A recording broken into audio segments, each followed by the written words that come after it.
Hello दोस्तों, स्वागत है आपका पवन के रॉक चैनल में। तो दोस्तों, आज हम लोग बात करेंगे और पढ़ेंगे व्याकरण व्यंजन के बारे में।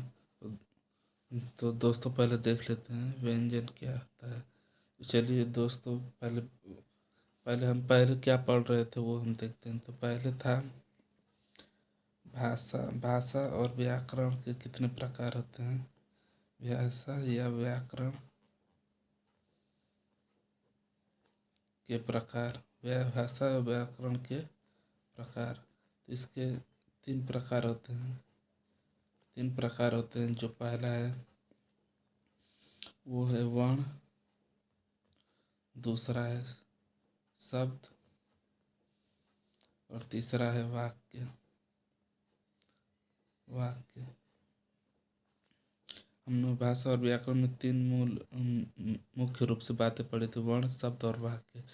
तो वर्ण में हम लोग हम लोगों ने दो उसके प्रकार देखे थे। एक था स्वर और दूसरा था व्यंजन। तो दोनों स्वर हम लोग पढ़ चुके थे और व्यंजन हम लोग को पढ़ना था। तो स्वर का उच्चारण, स्वर में हम लोग पढ़े थे जिसका उच्चारण स्वतंत्र होता है उसे हम स्वर कहते हैं। जिसका उच्चारण स्वतंत्र होता है, जिसका उच्चारण स्वतंत्र होता है उसे हम स्वर कहते थे। और व्यंजन का, जिनका उच्चारण किसी स्वर की सहायता से की जाती है, उसे हम व्यंजन कहते हैं। जिसके जिसमें जिसके उच्चारण में सहायता ली जाती है, जिसके उच्चारण में सहायता ली जाती है, में सहायता ली जाती है।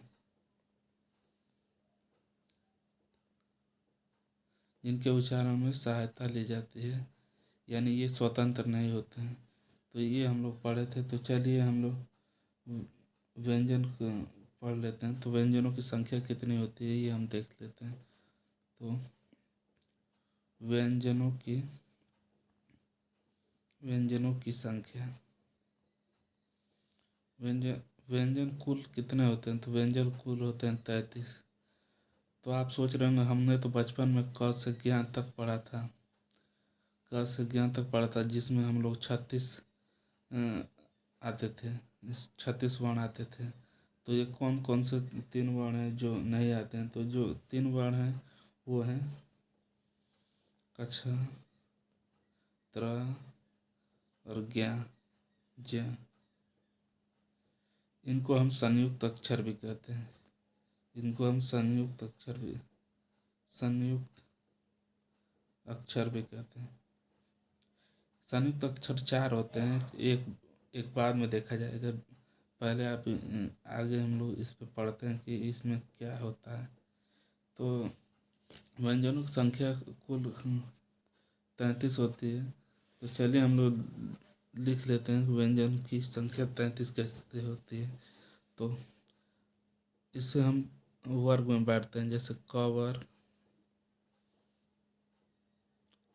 वर्ग देखते हैं। क वर्ग में क, ख, ग, घ और अंग। ये वाला सही है, ये वाला बिंदु सही है, या ये वाला बिंदु सही है, या ये वाला बिंदु सही है, या ये वाला बिंदु सही है। तो आपको क्या लग रहा है, इन्हें हम इनको हम कैसे लिखेंगे अंग को लिखना हो तो इससे पहले कि हम ये पढ़ें, इससे इससे पहले हम लोग ये पढ़ें, ये चारों बिंदु को पहले जान लेते हैं कि ये क्या होता है। तो जैसे मान लीजिए ये शिरो रेखा है, ये खड़ी पाई है। इसको हम लोग बोलते हैं शिरो रेखा।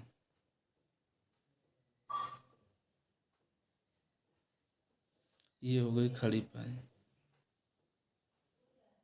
खड़ी पाई पाई। मान लीजिए ये एक यहाँ चिन्ह है, एक इसके पीछे चिन्ह है, एक नीचे चिन्ह है, एक ऊपर चिन्ह है। तो इसे हम ऊपर वाले चिन्ह को हम क्या कहते हैं? ऊपर वाले चिन्ह को हम कहते हैं अनुस्वार। इसको हम क्या कहेंगे? अनुस्वार। इसे हम अनुस्वार बोलते हैं। इसका संकेत होता है खड़ी पाई के नीचे एक लाइन, खड़ी पाई के ऊपर एक बिंदी। तो इसे हम इसे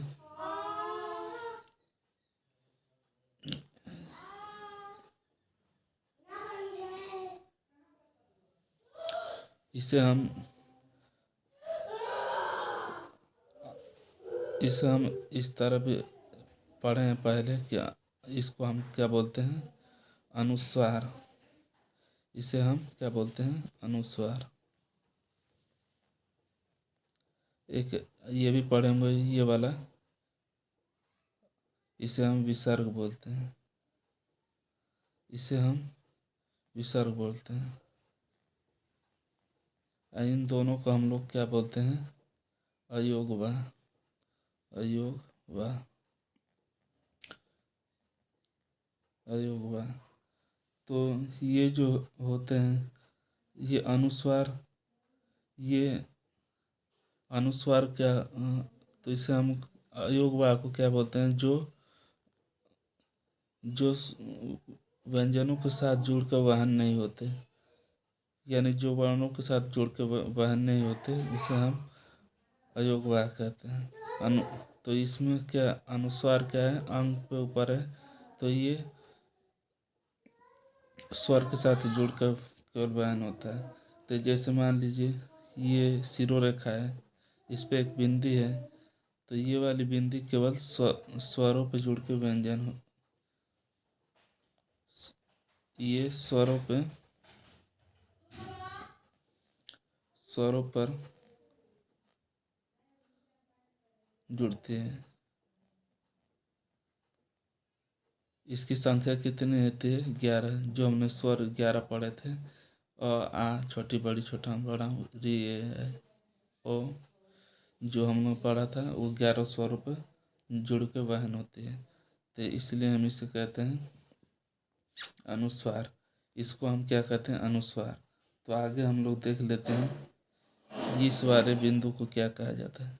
मान लीजिए कोई ये चिन्ह, ये सिरोरेखा है, ये खड़ी पाई है, इस पे ये जो बिंदी यहाँ पे लगती है, इसे हम क्या कहते हैं? तो इसको हम लोग कहते हैं पंचमाक्षर बिंदु। पंचमाक्षर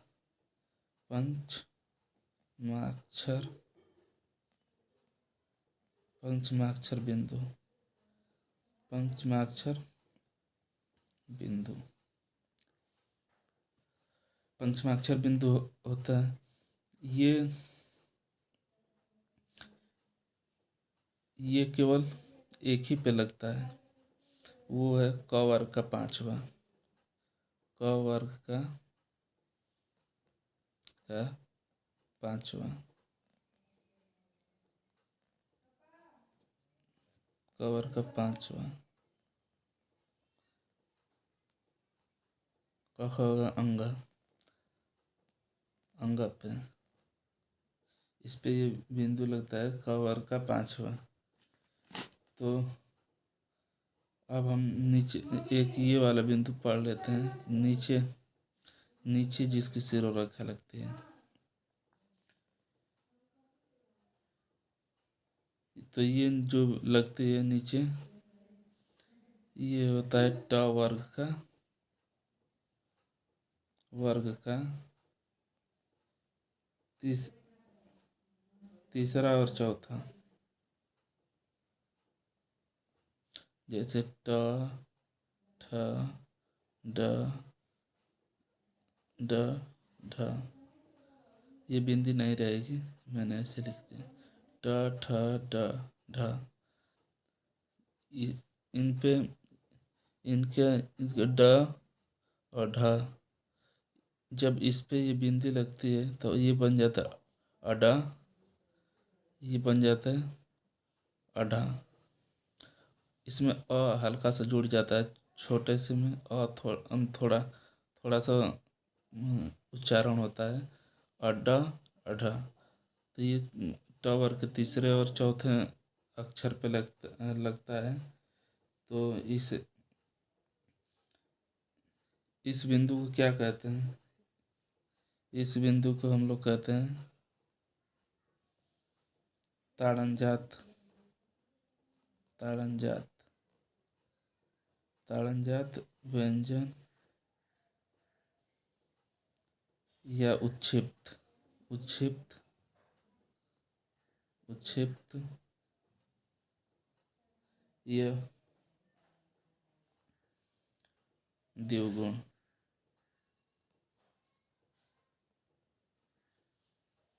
तो ये हो गया। अब लास्ट वाला बचता है, इसे हम क्या कहते हैं? ये शिरोरेखा हो गई। इसके पहले, शिरोरेखा के पहले जब ये लगता है तो इसे हम लोग कहते हैं, इस चिन्ह को हम लोग कहते हैं नुक्ता चिन्ह। इसे क्या कहते हैं? नुक्ता, नुक्ता चिन्ह। ये जब चिन्ह किसी चीज में लग जाता है, किसी शब्द में लग जाता है, तो ये चिन्ह अरबी फारसी भाषा का है। तो ये चिन्ह क्या है? अरबी, अरबी फारसी, अरबी फारसी भाषा का शब्द, भाषा का शब्द, का शब्द। ये चिन्ह जिसमें लगता है वो वो शब्द पूरा का पूरा विदेशी बन जाता है। जैसे हम लोग लिखते हैं अख, अखबार। तो ये ख पे लगा है, लेकिन इसके लगने के कारण पूरा का पूरा ये शब्द विदेशी बन जाता है। इसलिए हम कहते हैं कि ये विदेशी, ये जिस वर्ण पे लगता है वो पूरा का पूरा शब्द विदेशी हो जाता है। पूरा का पूरा शब्द, पूरा का पूरा शब्द, शब्द विदेशी बन जाता है, विदेशी बन जाता है, बन जाता है। तो ये कितने अक्षरों पे लगता है? तो ये 5 अक्षरों पे लगता है। 5 अक्षरों पे लगता है। क, ख, ग, ज और फ। ये 5 अक्षर पे लिखते हैं। अगर आपको पूछा जाए कि एनसीईआरटी में अगर आप पढ़ते हैं तो उसमें कितने पे लगता है, तो उसमें मुख्य रूप से 3 पे लगता है। ख पे, ज पे और फ पे। अगर आपको कोई एग्ज़ाम दे रहे हैं और आप देख रहे हैं कि वो पेपर एनसीईआरटी के थ्रू बनाई गई है, तो आप उसमें टिक करेंगे 3। और जब राज्य सरकार द्वारा बना जाता है पेपर, तो उसमें हम लोग मुख्य रूप से 5 को लिखते हैं, क ख ज तथा फ। तो उम्मीद है दोस्तों आपको ये वीडियो पसंद आई होगी। और तो इसे राजा शिव प्रसाद ने इसे मान्यता दी थी कि ये अगर इस पे अगर चिन्ह लगता है क ख ग ज फ पे चिन्ह लगता है तो ये शब्द विदेशी हो जाते हैं। तो उम्मीद है ये आपको ये वीडियो पसंद आएगी। अगर वीडियो पसंद आ रही है तो इस चैनल को सब्सक्राइब करें तथा दोस्तों में शेयर करें, जिससे मेरा हौसला बढ़ सके। तो दोस्तों थैंक यू, आज के लिए बस इतना ही। धन्यवाद।